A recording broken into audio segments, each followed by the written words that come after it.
Allah'ını bilish. Asonlashtirilgan iymon yurishligi birinchi qism. Ikkinchi nashri. Abduri Muhammad al-Jibali. 4-bab Zati sifatlar. Tonushtirish. İnsan ve başka canlılarning beden a'zolarini sifatlashda ishlatiladigan sifatlar bor. Biz ularni zati sifat deb ataymiz. Biz bir odamning yuzi, qo'li yoki puti bor degan gapning nimadan derak beradiganligini aniq bilamiz. Biz yana bir odamning putining, kalining yoki ustalning putidan farqli ekanligini bilamiz. Allah subhanahu va taolo bizga o'zining ba'zi zoti sifatlari borligidan xabar bergan. Halbuki bu sifatlar Alloh uchun qo'llanilganda biz bu sifatlarning kayfiyatini bilolmaymiz. Chunki bu insonning qobiliyatidan halqagan bir ishdir. Biz Allohning sifatlarining maxluqotdan hech birining sifatiga o'xshamaydiganligini bilamiz. Shundaqla biz yana uning sifatlarining eng oliy, eng mukammal ekanligini bilamiz. Biz Allohga faqat u o'zini sifatlashda ishlatgan zoti sifatlarni ishlatamiz. Ya'ni o'zimiz Alloh uchun sifat paydo qilmaymiz. Ham Qur'on va sahih hadislardagi Allohning yuzi, Allohning qo'li degandek zoti sifatlarni hargiz inkor qilmaymiz. Allohning o'ziga loyiq yuzi bor, qo'li bor deymiz. Ammo buning kayfiyatini Allohdan boshqa hech kimning bilmaydiganligiga iymon etamiz. Allohning zoti sifatlari orasida yuz, ko'z, qo'l va put qatorliqlar bor. Biz bular to'g'risida bu bobning keyin qismida to'xtalamiz. Allohning yuzi. Alloh subhanahu va taoloning majoziy ko'chma ma'noda emas, haqiqiy yuzi bor. Uning yuzi eng mukammal va eng ulug'dir. Halbuki uning yuzi maxluqotlarninkiga hargiz o'xshamaydi. Alloh o'zining yuzi borligini va yuzining ulug', katta ekanligini Qur'onda bayon qilgan. Masalan, Alloh subhanahu va taolo shunday deydi. Tarjimasi: azamatlik va karamlik Rabbingning yuzi mangu qoladi. Sura Rahman 27-oyat. Biz bir yaxshi amalni qilganda uni faqat to'liq ixlos bilan Alloh uchun qilishimiz kerak. Biz odatda buni Alloh rozilik uchun deymiz. Lekin bu Qur'on va hadislarda amallarni Allohning yuzi uchun qilish deb sifatlandi. Masalan, Alloh subhanahu va taolo shunday deydi. Tarjimasi: poklanish uchun mol-mulkini yaxshilik yo'llariga sarf qiladigan odam uningdan, ya'ni davzax o'tidan yiroq qilindi. Uning qilgan yaxshiligi birovning yaxshiligini yondirish uchun emas, faqat ulug' Rabbining yuzi uchundir. U, ya'ni ehson qilguvchi odam Rabbining bergan mukofotidan cho'qim rozi bo'ladi. Sura Layl 17-21-oyatgacha. Buning sababi shuki, biz amallarimizni ixlos bilan faqat Alloh rizoligi uchun qilganda, Alloh subhanahu va taolo amallarimizni qabul qilish uchun ulug' yuzini bizga qaratadi. Masalan, biz namozni xushu bilan o'qiganda Alloh yuzini bizga qaratadi. Haris al-Ash'ari radhiyallohu anhu Rasululloh alayhisolatu vasallamning shunday deganligini to'plagan. Haqiqatan Alloh sizlarni namozga buyurdi. Shunga sizlar namoz o'qiganda u yoq bu yoqqa qaramanglar. Ham ko'zinglar, ham qalbinglar xushudan burilib ketmasin. Chunki bende u yoq bu yoqqa qaramasizlar, Alloh yuzini namoz o'qiyotgan bendisining yuziga qaratib turdi. Bu hadisni Imom Tirmizi, Ibn Hibban va boshqalar to'plagan. Shayx Albani rahimahulloh Sahihut Targ'ib va Tarhib 552-numurda sahih deb baholagan. Ilova Ibn Qayyim rahimahulloh mundaq deydi. Namozda u yoq bu yoqqa qarash ikki turlikdir. Birinchisi qalbning boshqa xiyollar bilan mashg'ul bo'lib, Alloh subhanahu va taoloni unutishi. Ikkinchisi ko'zning u yoq bu yoqqa qarashi. Bu ikkilisi cheklangan. Bende namozda diqqatini yig'ibli tursa, Alloh uninga yuzlanib turdi. Ammo bendining xiyoli boshqa narsalar bilan mashg'ul bo'lsa yoki ko'zi u yoq bu yoqlarga qarasa, Allohmu uningdan burilib ketadi. Al-Vabil Sayb 20. bab.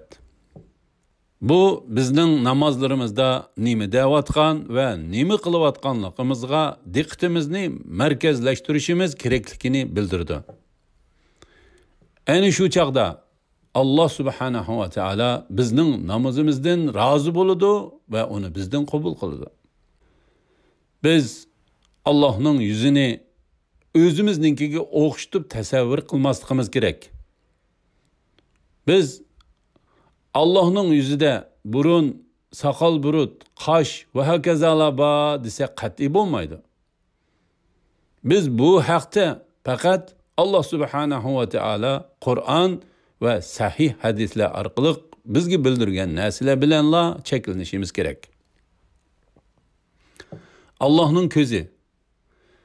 Allah subhanahu va taolaning majoziy ko'chma ma'noda emas, haqiqiy ko'zi bor. Uning ko'zlari eng mukammaldir. Lekin u mahluqotlarning ko'zidan tamoman farqlidir. Allah subhanahu va taala Qur'onda o'zining ko'zini tilga olgan. Masalan, Allah subhanahu va taala shunday deydi. Tarjimasi: "Kema bizning ko'z oldimizda mang'atdi. İnkar qilinganni, ya'ni Nuhni mukofotlash uchun Nuhning qavmini g'arq qildik." Sura Qamar 14-oyat. Bu Allah subhanahu va taolaning Nuh alayhissalomning kiyimisini ko'rib turganligini ko'rsatdi. U Nuh alayhissalomni va uning bilan birga bo'lgan oz sondagi mu'minlarni tufon balosidan saqlab qolgan. Biz Allohning ko'zlarini insonninkiga o'xshash rangi, ko'z muskullari yoki qapig'i bor deb tasavvur qilsak bo'lmaydi. Yuqoriqilarni Allah yaratgan bo'lib, u Allohning mahluqotlariga xosdir. Allohning ko'zi mahluqotlarnikiga o'xshamaydi. Shunga biz Allohning ko'zi borligiga, shundaqla Allohning ko'zining mukammal ekanligiga iymon etamiz. Allah shu ko'zlari bilan jami mavjudotni, vaqa hodisalarni ko'rib va kuzatib turdi. Lekin biz Allohning ko'zining qandoqligi, ya'ni kayfiyatini bilmaymiz. Allohning qo'li. Allohning majoziy ko'chma ma'noda emas, haqiqiy qo'li bor. Uning qo'li eng mukammaldir. Lekin ular mahluqotning qo'lidan tamoman farqli. Allah qo'llari bilan nima ishlarni qiladi? Allah Qur'onda o'zining qo'lini tilga olgan. Masalan, u Odam alayhissalomni o'z qo'li bilan yaratganligini tilga olib, mundaq degan. Tarjimasi: Allah aytdi: "Ey iblis, men o'z qo'lim bilan yaratgan insonga sajda qilishingga nima to'sqinlik qildi?" Sura Sa'd 75-oyat. Allah subhanahu va taala bizga o'z qo'lining g'oyat zo'r kuch-qudratini bayon qilib, shundaq deydi. Tarjimasi: ular Allohni haqiqiy ravishda tanimadi. Qiyomat kuni zamin butunlay Allohning changilida bo'ladi. Osmonlar Allohning o'ng qo'lida qatlanib turdi. Allah ular, ya'ni mushriklarning shirk keltirgan narsalardan pokdir va ustundir. Sura Zumar 67-oyat. Allah subhanahu va taala o'z mahluqotlariga o'z qo'li orqali rizq ato qiladi. Abu Hurayra radhiyallohu anhudan rivoyat qilinishicha, Rasululloh alayhisolatu vassalam shundaq degan: Allohning o'ng qo'li liqmiliq to'lgan bo'lib, kech-kunduz sarf qilish uni kemaytirib o'tolmaydi. Allah osmon zaminni yaratgandan buyon sarf qilgan narsasining miqdorini o'ylanglarki, u Allohning o'ng qo'lidagi ne'matlarni kemaytirib o'tolmagan. Bu hadisni Imom Buxoriy, Imom Muslim va boshqalar to'plagan. Ya'ni shumi bizga ma'lumki, Rasululloh alayhisolatu vassalam qasam qilganda doim "Vallazi nafsi biyadihi", tarjimasi "Jinim qo'lida bo'lgan Alloh bilan qasamki" deydi. Bu bizning hayot mamotliq barliq ishlarimizning Allohning qo'lida ekanligini ko'rsatadi. Biz yuqorqi dalillardan Alloh subhanahu va taoloning o'ziga xos qudratlik, sehi, hammani tizginlab turadigan qo'li borligini bildik. Ammo biz Allohning qo'lining qanday ekanligini bilmaymiz. Allohning ikkili qo'li o'ngdir. Adette insanların o'ng sol ikki qo'li bor bo'ladi ve ular bir qo'lini ko'pincha hollarda o'ng qo'lini, ya'ni birisiga sol qo'li qaraganda yaxshiroq ishlatalaydi. Ammo Allohga nisbatan uning har ikki qo'li mukammal va qudratlidir. Ularning ikkilisi o'ng qo'l deb ataladi. Abdullah ibn Umar radıyallahu anhuma Resulullah aleyhissalatu vesselam'ның şundaq deganligini rivoyat qilgan.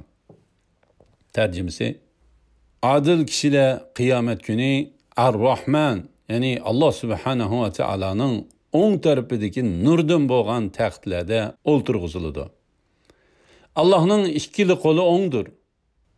Bu adolat egalari hukmronligida, oila bola chaqasiga munosabatlik ishlarda ve özü məsul bo'lgan ishlarda adil bo'lganlardir. Muslim 1827, Jami-us Sagir 2121, Sahih Jami 1953 hadis. Allah'ның barmaqları. Allah subhanahu ve taola'nın mecazi köçmü ma'nida emas, haqiqiy barmaqları var. Onun barmaqları en mükemmeldir. Lekin u mahlukatlarning barmoqlaridan tamamen farklıdır. Resulullah aleyhissalatu vesselam bizga Allohning barmoq haqida xabar bergan. Abdullah ibn Amr ibn As radıyallahu anhuma Resulullah aleyhissalatu vesselam'ның shundaq deganligini rivoyat qilgan. Hakikaten odam bolalarining qalblari Rahman Taola'ning barmoqlaridan ikki barmoq orasidadir. Allah'a nispeten ularning hammasi birlik qalbga o'xshaydi. Allah uni o'zi xohlagancha o'zgartib turdi. İmam Muslim to'plagan. Allohning pochiqi. Allah subhanahu va taolaning majazi ko'chma ma'nida emas, haqiqiy pochiqi bor. Uning pochiqi eng mukammaldir. Lekin u mahluqotlarning pochiqidan tamamen farqlidir. Resulullah sallallahu aleyhi ve sellem bizge Allah'ның pochiqi haqida xabar bergan. Abu Sa'id Hudri radıyallahu anhudan rivayet qilindi ki Resulullah sallallahu aleyhi ve sellem shundaq degan. Rabbimiz qiyomat kuni pochiqini ochadi. Shuning bilan barliq ayol mu'minlar uningga sajda qiladi. Faqat dunyoda ko'zitish va o'ngiltish uchun sajda qilganlar qilib qoladi. Ular secde qilishga urinadi, lekin ularning dümbisi bir umurtqaga o'xshash qetib ketadi. Shu vajidan secde qilish uchun egilolmaydi. İmam Buxoriy, İmam Muslim va boshqalar to'plagan. La ilaha illalloh Muhammad Rasululloh. Bu hadisdan ma'lumki, Allohning pochiqi qiyomat kuni mu'minlar uchun bir belgi bo'ladi. Mu'minlar uni ko'rganda o'zining Rabbining huzurida ekanligini biladi va darhol Allohga sajda qilishadi. Dunyo hayotida mu'min siyohiga kirib olgan munofiqlar bo'lsa, u chaqda yolg'ondan sajda qilishga qodir bo'la olmaydi. Shuning uchun biz namoz va boshqa barliq yaxshi amallarimizni faqat Alloh rozilik uchun qilishimiz kerak. Niyetimiz çokum sap bo'lishi, Allohga ixlos bilan yuzlanishimiz, yaxshi ishlarni hargiz insonlar roziligi uchun qilmasligimiz kerak. Allohning puti. Allah subhanahu va taolaning majozi ko'chmi ma'nida emas, haqiqiy puti bor. Uning puti eng mukammaldir. Lekin u mahluqotlarning putidan tamamen farqlidir. Resulullah sallallahu aleyhi ve sellem bizge Allah'ның pochiqi haqida xabar bergan. Anas radiyallohu anhudan rivoyat qilindiki, Rasululloh sallallohu alayhi vasallam shundoq degan: qiyomatda jahannamga mahkum bo'lganlar uningga tashlanaveradi. Jahannam bo'lsa, yana bormi deydi. Oxirida qudratlik Rob, ya'ni Alloh subhanahu va taolo putini uning ustiga qo'ydi. Shuning bilan uning burjaklari liq to'lidi. Jahannam sening izzating va qudrating bilan qasamki, bo'ldi to'shdim deb ketdi. Imom Buxoriy, Imom Muslim va boshqalar to'plagan.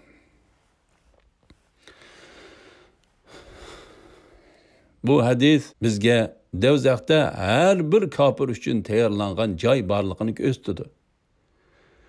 Shuncha ko'p kafir Devzaqqa tashlanib bo'lgandimi, Devzaq yanala to'ymaslik va ichirqash ilkida nido qilib, texmi ko'p nachar kishilarning o'ziga tashlanishini talab qildi.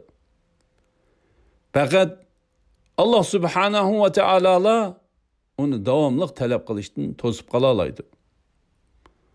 Allah o'zining cheksiz ustunligi va qudratining namoyandasi sifatida putini Devzaqning ustiga qo'ydi. Shuning bilan Devzaq pastgo'yga tushib, davomli talab qilishdan to'xtaydi. Allohni ko'rish. Hech kim bu dunyo hayotida Allohni ko'rolmaydi. İnsan ana shundoq ojiz yaratilgan. Hatto payg'ambarlarmu Allohni ko'rolmaydi. Alloh subhanahu va taolo bizga Musa alayhissalom haqida xabar berib shundoq deydi. Tarjimasi: Musa biz va'da qilgan vaqt kelgan va Rabbi uningga bevosita so'z qilgan chaqda, Rabbim menga o'zingni ko'rsatgin, seni bir ko'rib olay dedi. Allah, meni bu dunyoda hargiz ko'rolmaysan. Chunki insonning bu ojiz teni buningga bardoshlik berolmaydi. Sura A'rof 143-oyat. Aisha radiyallohu anhadan bir muhim darslik. Masruq rahimahullohdan rivoyat qilindiki, Aisha radiyallohu anha uningga mundoq degan: kim sana Muhammad sallallohu alayhi va sallam Rabbini ko'rgan desa, haqiqatan u Allohga qarshi intayin ig'ir kazzoblik qilgan bo'ladi. Shuning bilan Masruq: ey mu'minlarning onasi, menga muhlat bersizlar, meni qo'g'lib etmasizlar degan va Sura Takvir 23-oyatini, ya'ni tarjimasi, u ya'ni Muhammad sallallohu alayhi vasallam uni haqiqatan ro'shan ufqda ko'rdi. Sura Najm 13-oyat tarjimasi, haqiqatan u ya'ni Muhammad sallallohu alayhi vasallam uni ikkinchi qitimliq tushdi ko'rdi demidimi deb so'raganda, Aisha radhiyallohu anha: men bu ummatning ichida bu haqda Rasululloh sallallohu alayhi vasallamdan so'raganlarning tunjisiman. Rasululloh sallallohu alayhi vasallam menga mundoq degan: u ya'ni oyatdagi ko'z tutilgani Jibril alayhissalomdir. Men faqat shu ikki qitimdala uni asli yaratilgan shaklda ko'rib baqdim. Men uning osmondan uchib tushganligini ko'rdim. Uning jismi shunchalik zo'r ediki, osmon zaminning orasini qoplab turadi degan. Va Sura An'am 103-oyati tarjimasi: ko'zlar Allohni ko'rmaydi. Alloh ko'zlarni ko'rib turdi. Alloh eng ko'yimchandir, hammadan xabardordir. Sura Shura 51-oyati tarjimasi: Alloh har qanday odamga faqat vahiy orqali yoki parda orqasidanla yoki bir payg'ambarni avatib, o'z izni bilan uningga xohlagan vahiyni qilish orqali so'z qilgan. Alloh haqiqatan maxluqlarning sifatlaridan ustundir, hikmat bilan ish qilg'uchidir degan oyatlarni Masruq rahimahullohga tilovat qilib bergan. Bu uzun hadisni imom Muslim rivoyat qilgan. Oxiratda Allohni faqat mu'minlar ko'rdi.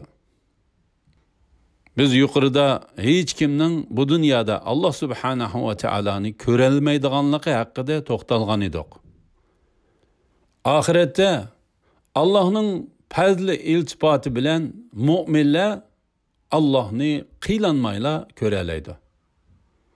Jarir ibn Abdullah radiyallohu anhudan rivoyat qilindiki, ay to'lgan bir kechada sahobalar Rasululloh sallallohu alayhi vasallam bilan birga edi. Rasululloh sallallohu alayhi vasallam ayga qarab shundoq dedi: haqiqatan sizlar mushu tulun ayni ko'rgandek jannatda Rabbinglarni ko'rsizlar. Sizlar uni ko'rishda qiylanmaysizlar. İmam Buxoriy, İmam Muslim va boshqalar to'plagan. Demak, mu'minlar xuddi tulun ayni ko'rgandek oxiratda Allohni qiynalmay osonli ko'ralaydi.